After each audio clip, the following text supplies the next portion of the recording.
Hola chicos, bienvenidos a el aula 7. Si lo imaginas, lo puedes crear.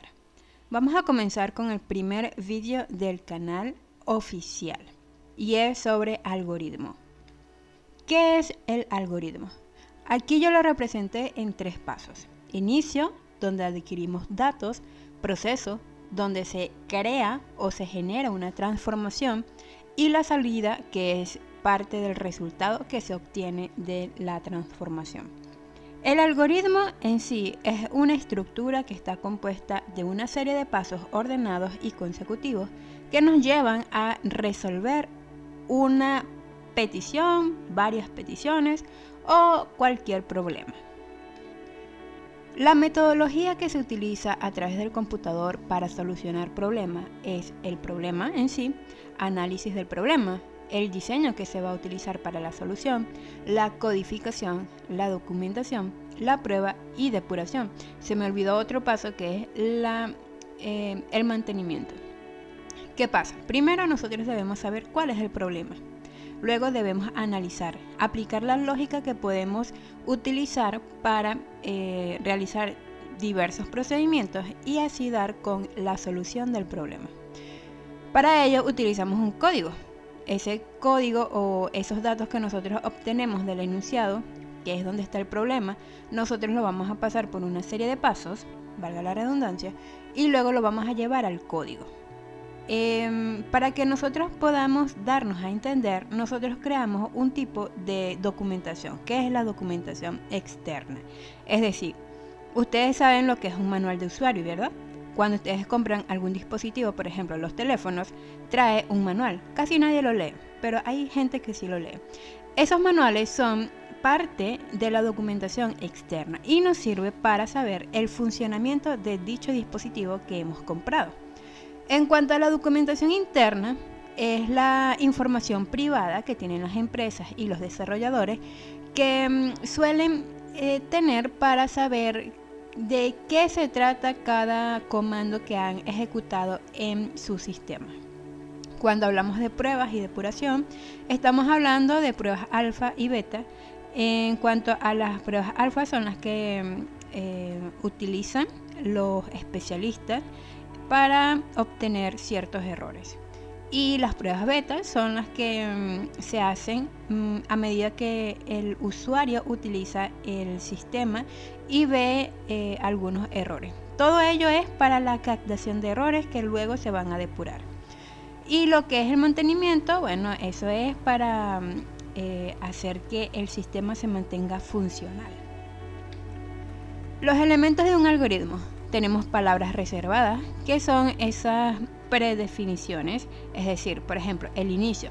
¿Qué les indica a ustedes la palabra inicio? Que algo se va a iniciar, ¿cierto? Y si hablamos de fin, ¿les da alguna definición?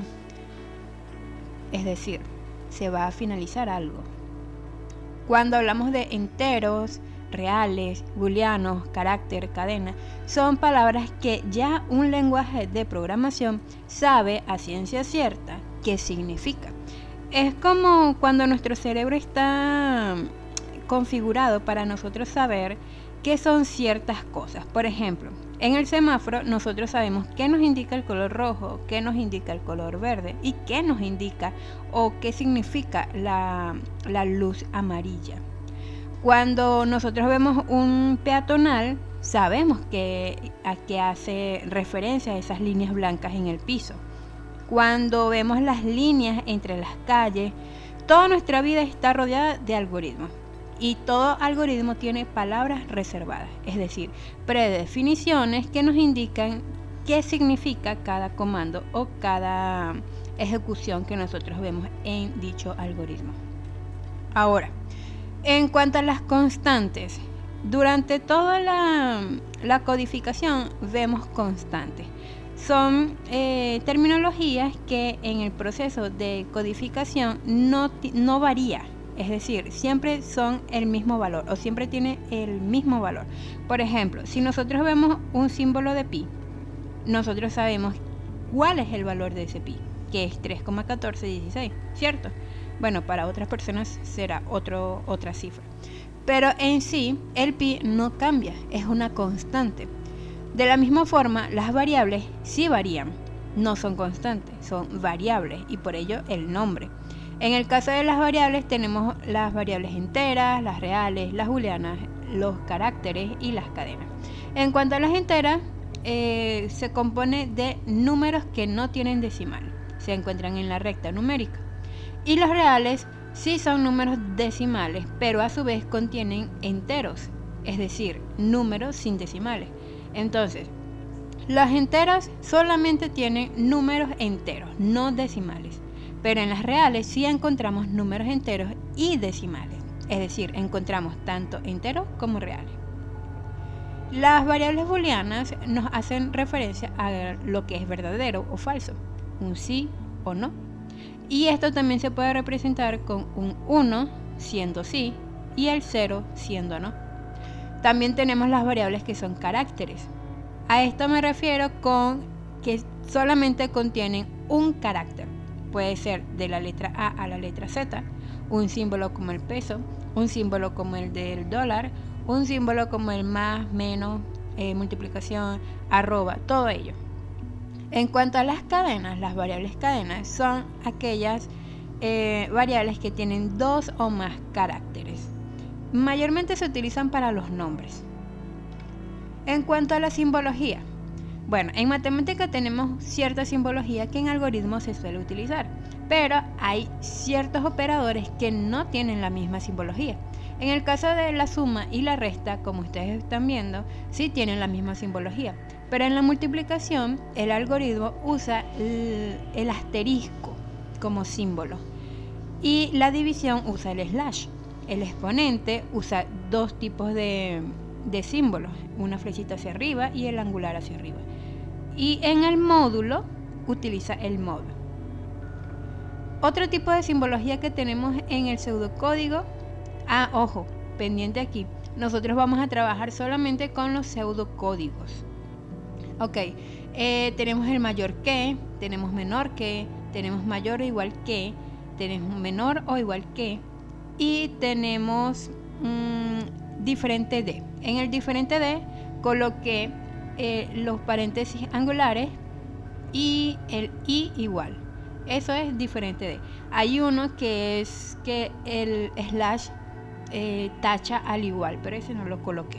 También significa diferente de. Ahora bien, la estructura básica del algoritmo. Aquí tenemos un algoritmo que nos indica que es una suma. Primero tenemos el nombre, luego las variables, luego el comando y por último tenemos el fin. Ya se los explico. Aquí, como ustedes pueden ver, está más detallado. Por ejemplo, tenemos primero el nombre, algoritmo y entre paréntesis el nombre. Y en este caso es una suma. Supongamos que tenemos un enunciado. El enunciado nos dice que un usuario necesita saber el resultado de dos números. No nos dice qué tipo de número. Por tanto, debemos colocar nombre, suma. Puede ser, no sé, resultado de dos números enteros o cualquier otro nombre que a ustedes se les ocurra. Luego del nombre viene la palabra inicio. Esto es sumamente obligatorio. Luego de inicio viene variables. Pueden colocarlo así completo o simplemente var. Dos puntos. Colocamos las variables y qué tipo de variables son. Puede ser entero, real, booleano, carácter, cadena. Y siempre aquí vamos a terminar con el punto y coma. ¿Por qué? Porque viene otra línea de comando. En este caso estaríamos hablando de un comando. Y aquí una operación. Operación. Voy a colocar. Ustedes saben que ahí es operación. Lo que pasa es que este es un ratón, entonces es como que difícil escribir. Pero bueno, luego de variables comenzamos a crear el pseudocódigo.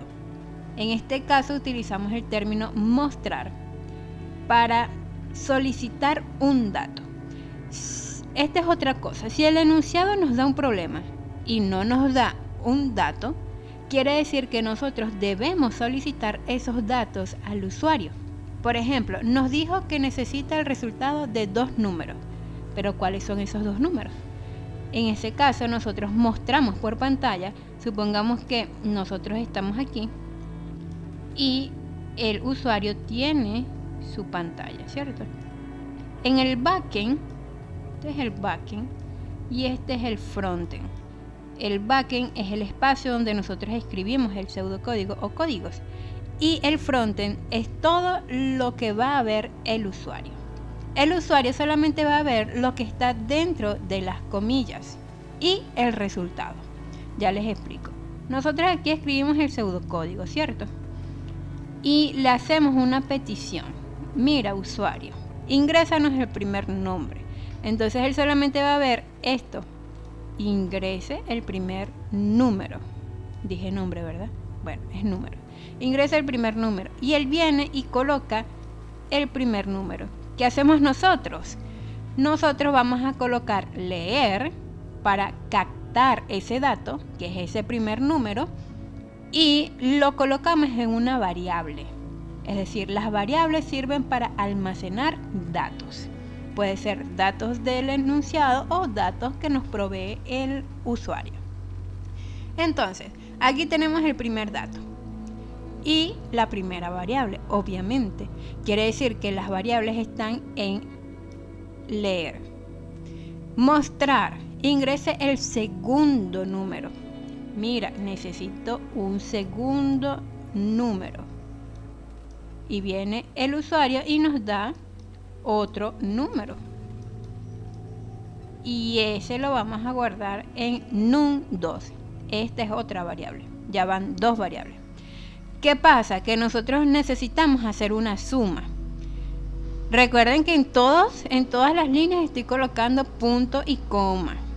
Luego se cierran las comillas y se pone punto y coma. Entonces, una vez tenemos num1, que es el primer número, y num2, que es el segundo número, nosotros debemos guardar ese resultado que nos da la suma en una variable. Y esa variable es sum. Ahora, ¿cómo nosotros le hacemos saber o le hacemos llegar ese resultado al usuario? Pues les mostramos otra vez por pantalla. Mira, el resultado es, ¿qué es esto? El resultado es, pero en este caso no vamos a colocar el resultado dentro de las comillas, porque entonces sería, el resultado es sum. No nos estaría dando el número, sino la palabra como tal. ¿Por qué? Porque las comillas solamente van a mostrar una cadena, es decir, una serie de conjuntos de caracteres unidos. En cambio, si nosotros cerramos las comillas y colocamos sum solo, obviamente terminando con punto y coma, ahí sí estaría mostrando, por ejemplo, un número, que sería 8. Si en el primer caso nos entregó un 4, ¿qué hay dentro de num1? Un 4. Y si nos entregó en el segundo caso otro 4, ¿qué hay dentro de num2? Otro 4. Y si yo digo 4 más 4, ¿cuánto sería? 8, ¿cierto? Entonces, ¿qué hay dentro de sum? El resultado, que es 8. Y aquí nosotros vamos a demostrar que el resultado de la suma es 8. Como no está la palabra sum dentro de las comillas, no se va a ver como una cadena, sino como un número. Ahora bien, hay que tomar en cuenta que en el enunciado se nos dijo que querían la suma o el resultado de 2 números. No nos dijeron qué tipo de número, si es entero o real.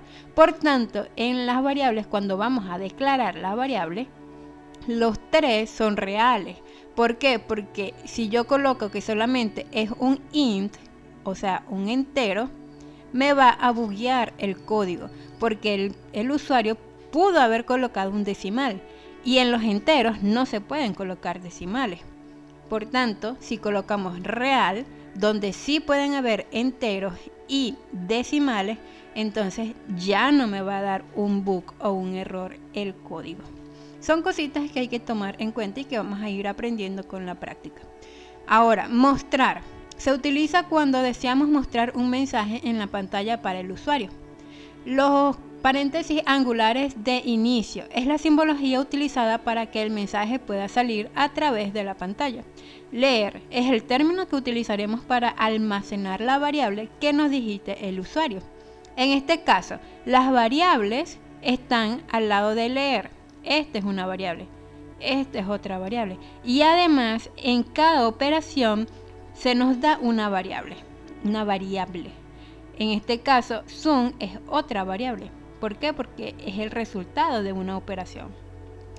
Luego, los puntos y comas se deben colocar después de cada término, procedimiento, operación y luego de la declaración de variables obligatoriamente. Aquí vemos punto y coma luego de la declaración de variables, luego de los comandos, luego de recibir un dígito o un dato del usuario, luego del mostrar, luego del recibir un dato y así sucesivamente. En donde no va a ir punto y coma es en inicio y en fin. Nota 1. Todos los algoritmos tienen variables y deben declararse al inicio del algoritmo.